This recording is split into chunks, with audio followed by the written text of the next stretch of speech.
안녕하세요 여러분. 오늘의 기사 내용은 글로벌 공급망과 기관, 투자자들의 역할과 유럽의 새로운 지도자들이 직면한 공공부채 문제입니다. 우선 좋아요 버튼을 누르고 채널 구독 및 알림 설정도 잊지 마세요. 여러분의 관심과 지지가 저희에게 큰 힘이 됩니다.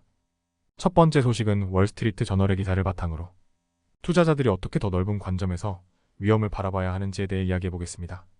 이 기사는 크리스토퍼 마키스 교수가 작성한 것으로 글로벌 공급망과 기관 투자자들의 역할을 중심으로 다루고 있습니다. 역사적으로 투자자들은 개별 회사의 수익률에 따라 매수, 매도 또는 보유 결정을 내렸습니다. 그러나 최근 많은 대형 투자자들은 포트폴리오 전체를 고려하는 새로운 접근 방식을 채택하고 있습니다. 이들은 단순히 한 회사의 성과뿐만 아니라 그 회사의 활동이 전체 포트폴리오에 어떤 영향을 미치는지까지도 고민합니다. 이 시스템 중심적 접근 방식은 기후변화, 불평등, 팬데믹 등의 체계적 위험을 고려합니다. 특히 연금기금, 뮤추얼 펀드, 보험회사 같은 보편적 소유자들은 광범위한 자산에 투자하고 있어 전체 경제의 건강이 그들의 수익에 직접적인 영향을 미칩니다. 환경적, 사회적 외부성은 이러한 투자자들의 수익에 중대한 영향을 미칠 수 있습니다.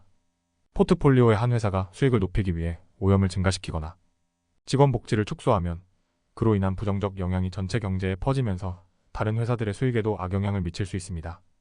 예를 들어 오염 문제로 인해 보험 비용이 증가하면 해당 보험사의 수익이 감소할 수 있습니다. 항균제 내성 문제는 이러한 외부성의 한 예로 들 수 있습니다. 식품 산업에서는 박테리아 감염을 막기 위해 항생제를 사용하지만 이는 박테리아의 항생제 내성을 높이는 결과를 초래할 수 있습니다. 이로 인해 항생제 내성 박테리아가 사람들에게 전파될 위험이 커지고 이는 심각한 건강 문제를 일으킬 수 있습니다.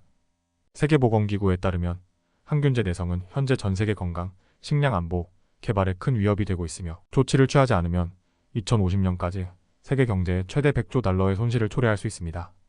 대형 투자자들은 이러한 문제를 해결하는 데 중요한 역할을 할 수 있습니다.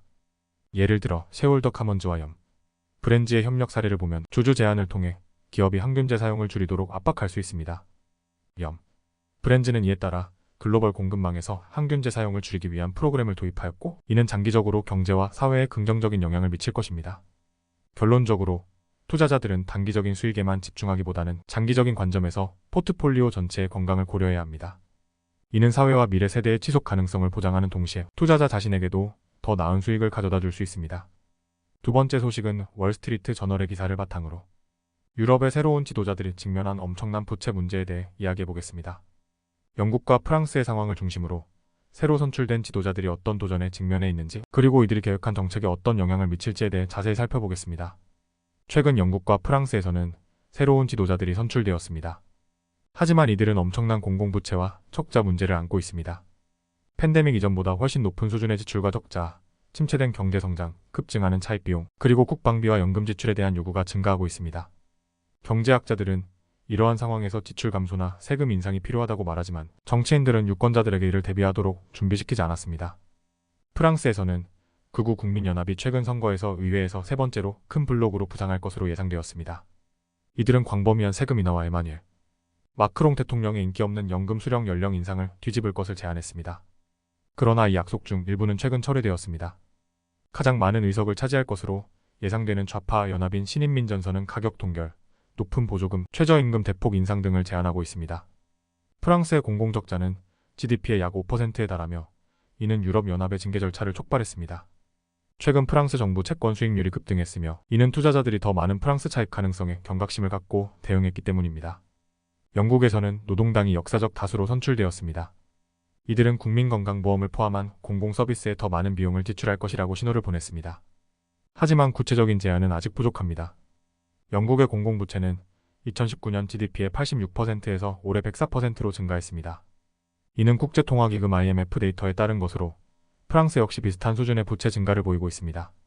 독일은 보통 재정 신중함의 모범으로 여겨지지만 최근 몇 년 동안 큰 예산 적자를 기록했습니다. 영국의 공공부채는 2019년 GDP의 86%에서 올해 104%로 증가했습니다. 이는 국제통화기금 IMF 데이터에 따른 것으로 프랑스 역시 비슷한 수준의 부채 증가를 보이고 있습니다. 독일은 보통 재정 신중함의 모범으로 여겨지지만 최근 몇 년 동안 큰 예산 적자를 기록했습니다. 올라프 숄츠 총리의 연정은 경제성장을 되살리기 위한 몇 가지 조치를 제공했지만 여전히 어려운 협상이 이어지고 있습니다. 미국은 유럽보다 더 심각한 상황에 처해 있습니다. 미국의 공공부채는 2019년 GDP의 108%에서 123%로 증가했습니다. 하지만 미국은 강력한 경제성장, 낮은 세금 인상 여지, 그리고 달러의 기축 통화지위 덕분에 유리한 위치에 있습니다. 결론적으로 유럽의 새로운 지도자들은 엄청난 부채 문제와 마주하고 있으며 이로 인해 경제적 도전에 직면해 있습니다. 이들은 새로운 지출 계획을 통해 변화를 시도하려 하지만 재정적 억제가 필요할 수 있습니다. 투자자들은 이러한 상황을 주의 깊게 지켜보고 있으며 이는 채권 수익률과 같은 금융시장에 직접적인 영향을 미칠 수 있습니다. 오늘은 여기까지입니다. 다음 영상에서 더 유익하고 흥미로운 내용으로 찾아뵙겠습니다. 이 영상은 투자 의견이 아닙니다. 매우 감사합니다.